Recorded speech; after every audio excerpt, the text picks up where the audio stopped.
आज हम class 12th के चैप्टर फर्स्ट के थर्ड टॉपिक का अध्ययन करेंगे, जिसका नाम क्या है, कूलॉम का नियम, या इंग्लिश में बोलते हैं कूलॉम्स लॉ। इसके लिए हम अभी तक हम क्या पढ़ते हैं, दो समान आवेशों के मध्य के प्रतिकर्षण बल और विपरीत आवेशों के मध्य क्या करता है, आकर्षण बल कार्य करता है। अगर इन दोनों के मध्य प्रतिकर्षण और आकर्षण बल कार्य करते हैं तो इन बलों को हम क्या कहते हैं, विद्युत बल कहते हैं। समान आवेशों के मध्य प्रतिकर्षण बल, विपरीत आवेशों के मध्य आकर्षण बल कार्य करता है। इन बलों को हम क्या कहते हैं, विद्युत बल बोलते हैं। ठीक है। कूलॉम के नियम के लिए क्या करते हैं, हम कोई भी दो चार्ज ले लेते हैं। ये क्या है, Q1 है, और यहाँ क्या कोई भी Q2 चार्ज स्थित है। इन दोनों के बीच की क्या है, डिस्टेंस R है। ठीक है, इन दोनों के बीच की डिस्टेंस क्या है, R है। अब कूलॉम का नियम क्या कहते हैं, Q1 व Q2 दो चार्ज है। इससे पहले आप पढ़ के आए समान आवेशों के मध्य के प्रतिकर्षण बल। अगर इन दोनों का चार्ज क्या है, सेम है, जैसे इसका चार्ज क्या है, प्लस Q है और इसका क्या है, प्लस Q है, तो ये दोनों क्या करेंगे, एक दूसरे को, ये इधर फेंकेगा और ये इधर फेंकेगा। अगर इन दोनों का चार्ज क्या है, अलग है, इसका माइनस Q है और इसका प्लस Q है, तो ये दोनों क्या करेंगे, एक दूसरे को अट्रैक्ट करेंगे। सिंपल वे में अगर आप समझना चाहो, ये कोई लड़की है, ये कोई लड़का है, ठीक है, तो इसको आप क्या करोगे, ये आपको थोड़ा सा देख भी ले तो आप इसके क्या कर सकते हो, पीछे इसको घर तक छोड़ के आते हो। जैसे ये आपकी नानी पता नहीं बहन लगती है, क्या लगती है, वो आपको समझ आता है। ठीक है, सिंपल वे में अगर आप समझना चाहो तो ये क्या करती है, आपको अट्रैक्ट करती है। ठीक है, आकर्षित करती है, ये नहीं करती, आप खुद हो जाते हो। ठीक है, अगर सिंपल वे में समझना चाहो तो क्या होगा, Q1 व Q2 दो चार्ज हैं, एक दूसरे से r दूरी पर रखे गए हैं। कूलॉम का नियम क्या कहते हैं, इस नियम के अनुसार दो बिंदुवत व स्थिर आवेशों के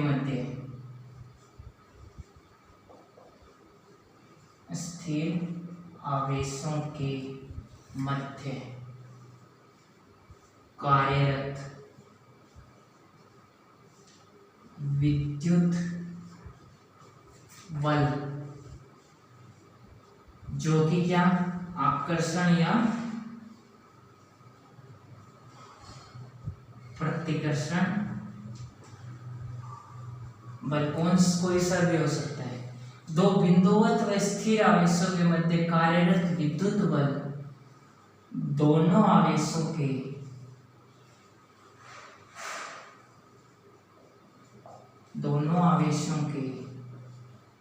परिमाण के, दोनों आवेशों के परिमाण के, इनका क्या कर दूं मैं, प्रोडक्ट कर दूं, तो क्या हो जाएगा, गुणनफल के समानुपाती और बीच की दूरी के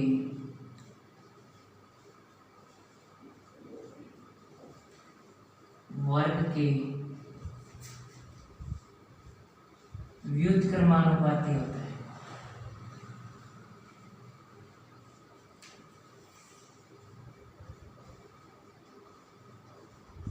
मतलब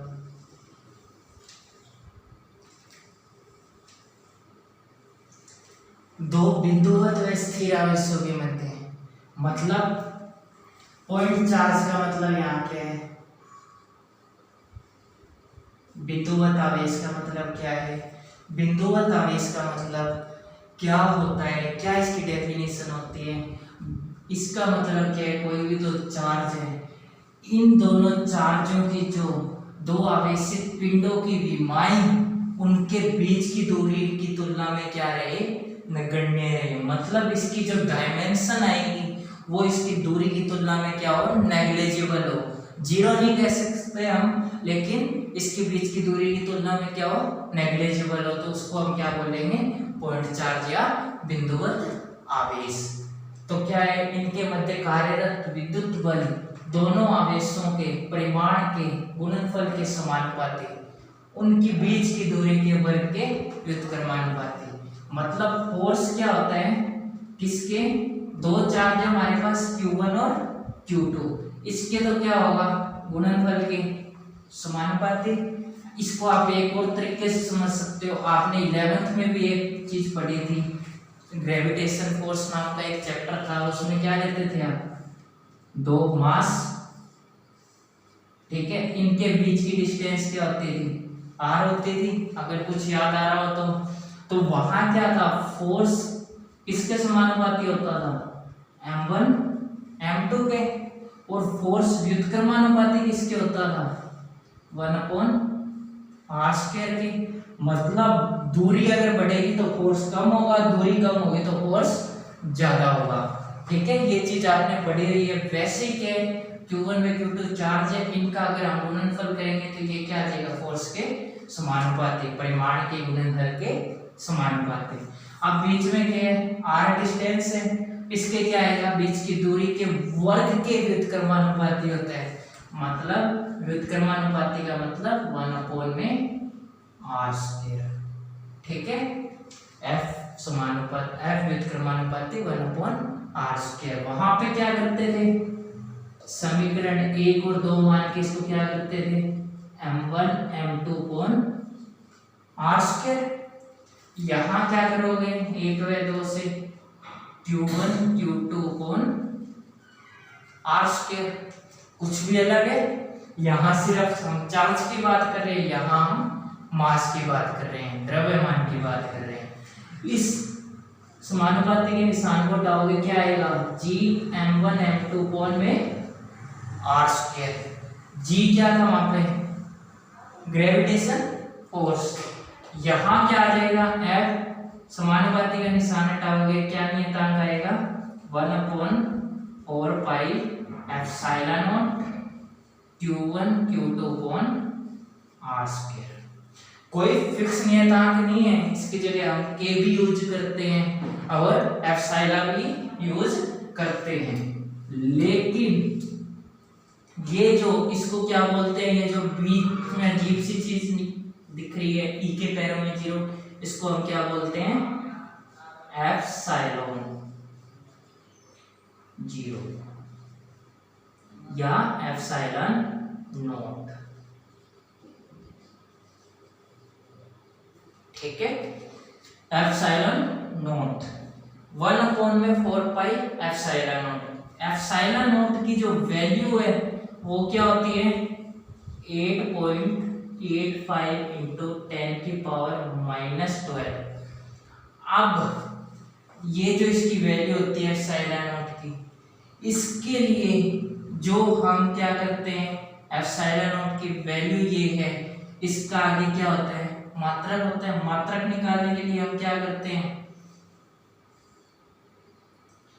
पहली बात इसके अंदर ये वैल्यू रखोगे, 4 पाई की वैल्यू क्या है 3.14, एप्सिलॉन नॉट की क्या है 8.85 इंटू 10⁻⁻12। ये सारी value Q1 Q2 upon r², ये जो सारी वैल्यू रखोगे इसकी, तो K की जो वैल्यू है वो क्या आएगी, 9 इंटू 10⁻9 आएगी। SI पद्धति में आएगी ये, क्योंकि अगर हम K की निर्भरता की बात करें, K की निर्भरता की बात करें तो ये दो चीजों पर निर्भर करती है। फर्स्ट तो क्या है, पद्धति, मात्रक की पद्धति पर, और दूसरा क्या है, माध्यम पर। अब हम क्या करते हैं, फर्स्ट पॉइंट लेते हैं मात्रक की पद्धति पर।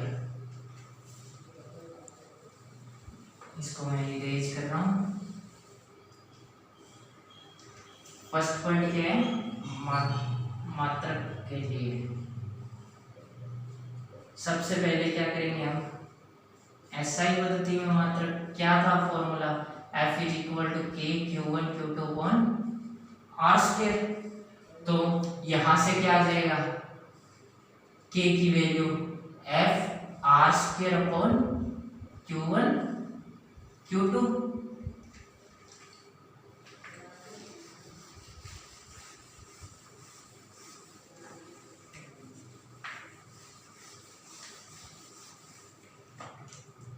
क्या आ जाएगा, F इज इक्वल टू क्या था, K Q1 Q2 अपॉन में R स्क्वायर। K क्या आ जाएगा, F R square upon Q1 Q2। और SI पद्धति में इसका मात्रक क्या होता है, फोर्स का न्यूटन, आपने 11th में पढ़ा होगा न्यूटन। R के डिस्टेंस है, दूरी का SI पद्धति में मात्रक क्या होता है, मीटर स्क्वायर। मीटर होता है, स्क्वायर है तो स्क्वायर आ जाएगा। और चार्ज का मात्रक आप पढ़ रहे हो शुरू से, जब से ग्राम, क्या होता है, कूलम। तो क्या हो जाएगा, के का मात्रक न्यूटन मीटर स्क्वायर अपॉन में कूलम स्क्वायर। ठीक है, तो के की वैल्यू क्या होती है हमारे पास, 9 × 10⁹ newton metre square upon coulomb square. दूसरा आपने क्या पढ़ा, एप्सिलॉन नॉट। एप्सिलॉन नॉट की वैल्यू क्या होती है, 8.85 × 10⁻⁻12। इसका क्या हो जाएगा, 1/4 एप्सिलॉन नॉट होता है, तो इस मात्रक का उल्टा हो जाएगा, क्या हो जाएगा, coulomb square upon newton metre square. यहां तक क्लियर है। उसके बाद हम क्या करते हैं, ये तो क्या था एसआई पद्धति में, अब क्या करते हैं हम सीजीएस पद्धति में आगे। अब क्या करते हैं हम ऐसे सीजीएस पद्धति में याद करते हैं। सीजीएस पद्धति में फोर्स का मात्रक क्या होता है, डाइन। 1 न्यूटन किसके बराबर होता है, 10⁵ डाइन के। मीटर को सेंटीमीटर में चेंज करते हो, 1 मीटर किसके बराबर होता है, 100 सेंटीमीटर के। और एसआई पद्धति में आवेश का मात्रक क्या होता है, कूलम। और सीजीएस पद्धति में क्या होता है, कूलम की जगह स्टेट कूलम। ठीक है, 1 कूलम किसके बराबर होता है, 3 × 10⁹ स्टेट कूलम के, सीजीएस पद्धति में। ठीक है, अब देखो ये जो फॉर्मूला है इसमें वैल्यू हमें पुट करनी है। कैसे करोगे इसमें पुट, तो क्या आ जाएगा, करो न्यूटन। 1 न्यूटन किसके इक्वल है, 10⁵ डाइन के, लेकिन F की जगह रखते हैं तो क्या आ जाएगा, K की वैल्यू क्या है हमारे पास, 9 × 10⁹9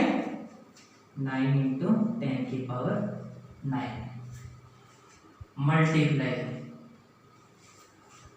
अब मात्रक क्या होता है इसका, newton metre square upon coulomb square, या हम ये आगे कर लेंगे। चार्ज क्या है, कूलम, इसकी जगह क्या करेंगे हम, स्टेट कूलम। स्टेट कूलम में क्या आ जाएगा, 3 × या फिर एक और तरीके से आप कर सकते हो, फोर्स की जगह क्या आ जाएगा, क्या आ जाएगा, फोर्स की जगह क्या आएगा, फोर्स की जगह 10⁵ डाइन आएगा। ठीक है, मल्टीप्लाई आर स्क्वायर मतलब 100 × 100। ठीक है, into 1 upon coulomb square, 1 upon state coulomb square, 1 upon 3 into 10 की पावर 9 इंटू 3 इंटू 10 की पावर 9। ठीक है, क्लियर है?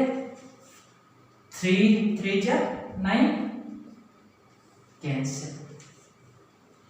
10 की पावर 9, 10 की पावर 5, 10 की पावर 14 और 4 ये होगी 18। 10 की पावर 9, 10 की पावर 9, 10 की पावर 18, ये आपस में सारे कैंसिल। तो k की वैल्यू यहां क्या आ जाएगी? 1 आ जाएगी। मैंने इतना ये क्यों झमेला के इतना क्यों समझाया? सीधा आपकी बुक्स में क्या लिखा होता है? k = 1। सीजीएस पद्धति में k की वैल्यू क्या होती है? 1 होती है। अब मैं वापस जाता हूँ, पीछे आता हूँ।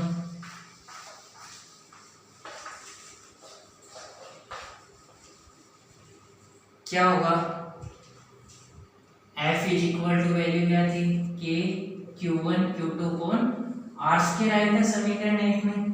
k = किसके इक्वल होता है? 1/4 पाई एप्सिलॉन नॉट की। एप्सिलॉन नॉट को क्या बोलते हैं? निर्वात या वायु की विद्युतशीलता।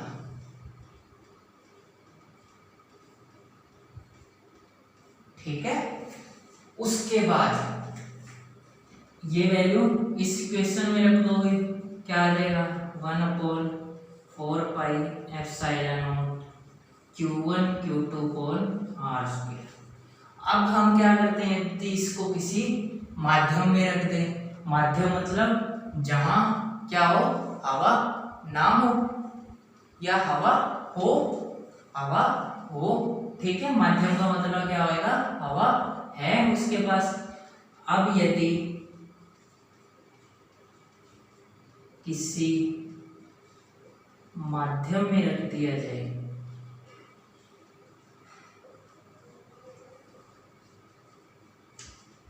माध्यम में रखोगे तो k की वैल्यू क्या आ जाएगी? 1/4 पाई एप्सिलॉन। ठीक है, 1/4 पाई एप्सिलॉन नॉट। यहाँ क्या थी? निर्वात की या वायु की विद्युतशीलता। यहाँ क्या आ जाएगा? एप्सिलॉन क्या है? माध्यम की विद्युतशीलता। माध्यम की विद्युतशीलता। ठीक है, ये वैल्यू उठा के फिर इस इक्वेशन में रख दो। ये तो क्या है? निर्वात के लिए, और ये वैल्यू रखोगे तो ये क्या है? माध्यम के लिए। तो Fm क्या आ जाएगा? 1/4 pi epsilon q1 q2 r square. इस इक्वेशन को सेकंड और इस इक्वेशन को थर्ड। ठीक है, अब देखिए ये क्या? निर्वात के लिए, ये क्या? माध्यम के लिए। यहां से क्या बनेगी? एक डेफिनेशन बनेगी। कैसे बनेगी?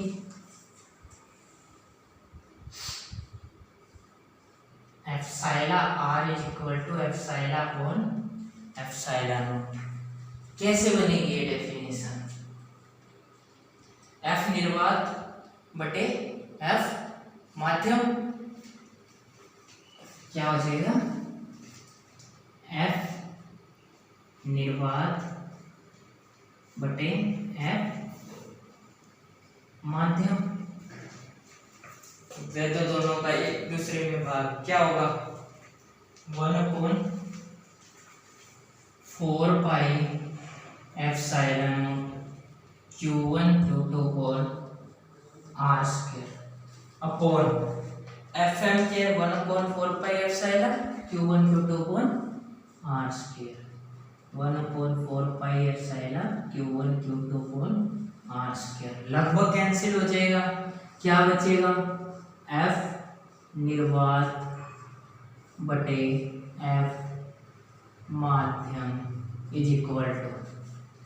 एप्सिलॉन ऊपर चला जाएगा अपॉन एप्सिलॉन नॉट आ जाएगा।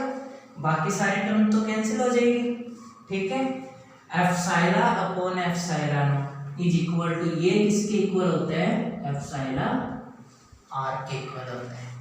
मतलब क्या समझने को मिलता है, माध्यम की विद्युतशीलता और निर्वात की विद्युतशीलता का अनुपात क्या कहलाता है, परावैद्युतांक या आपेक्षिक विद्युतशीलता कहलाता है। ये क्या है, माध्यम, ये क्या है, निर्वात।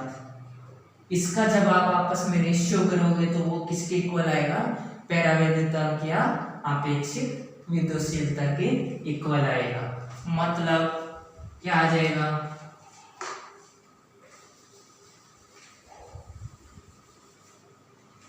एफ निर्वात बटे एफ माध्यम is equal to epsilon R. अगर आप डेफिनेशन लिखना चाहो इसकी एप्सिलॉन आर की तो क्या आ जाएगी, माध्यम की विद्युतशीलता और निर्वात की विद्युतशीलता का अनुपात क्या होगा, परावैद्युतांक या आपेक्षिक विद्युतशीलता कहलाता है, ठीक है। एफ निर्वात बटे एफ माध्यम क्या आ जाएगा, एप्सिलॉन आर के, यहां से एफ माध्यम निकाल सकते हो आप, इज इक्वल टू क्या आ जाएगा, एफ निर्वात बटे एप्सिलॉन आर। यहां से आप क्या समझते हो, परावैद्युत माध्यम की उपस्थिति में आवेशों के मध्य लगने वाला बल क्या हो जाता है, घट जाता है, ठीक है। परावैद्युत माध्यम की उपस्थिति में कोई भी दो चार्जों के बीच आप बल लगाओगे तो वो क्या होगा, घट जाएगा, क्योंकि कूलाम का नियम क्या करता है, अनुदिश कार्य करता है, ठीक है, आप जानते हो। तो ये क्या होता है, कूलाम का नियम होता है। आपने आवेश के बारे में इलेक्ट्रॉन पर चार्ज का मान पढ़ा था, वो क्या होता है, 1.6 × 10⁻⁻19 कूलाम होता है, 1.6 × 10⁻⁻19 कूलाम। लेकिन मैंने इससे पहले भी बताया हुआ है कि -1.6 × 10⁻⁻19 कूलाम होता है, लेकिन हम उसको सुविधा के लिए +1.6 × 10⁻⁻19 कूलाम ले लेते हैं। क्यों, क्योंकि हम माइनस में स्पेशल अट्रैक्शन की बात हम किसी भी क्वेश्चन में नहीं करते हैं, ठीक है। जहां स्पेशल अट्रैक्शन की बात करेंगे वहां क्या आ जाएगा, नेगेटिव आ जाएगा, ठीक है। तो ये आज क्या है, कूलाम का नियम पढ़ा है।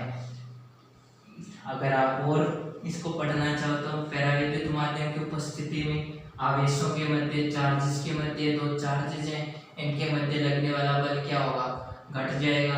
यदि मैं कह लूं इसकी दूरी, फोर्स क्या होता है, ये पढ़ा है आपने, 1/r² विक्रमानुपाती होता है। अगर इसकी दूरी क्या हो, बढ़ जाए तो फोर्स कम होगा या ज़्यादा होगा, इसके बारे में क्या होगा, फोर्स के व्युत्क्रमानुपाती है। अगर दूरी बढ़ती है तो फोर्स कम लगेगा या ज़्यादा लगेगा। मेरा सिंपल सा क्वेश्चन है, इसका कमेंट में जवाब जरूर दें। And thank you. कल हम इसके आगे कूलाम के नियम का सही निरूपण पढ़ेंगे।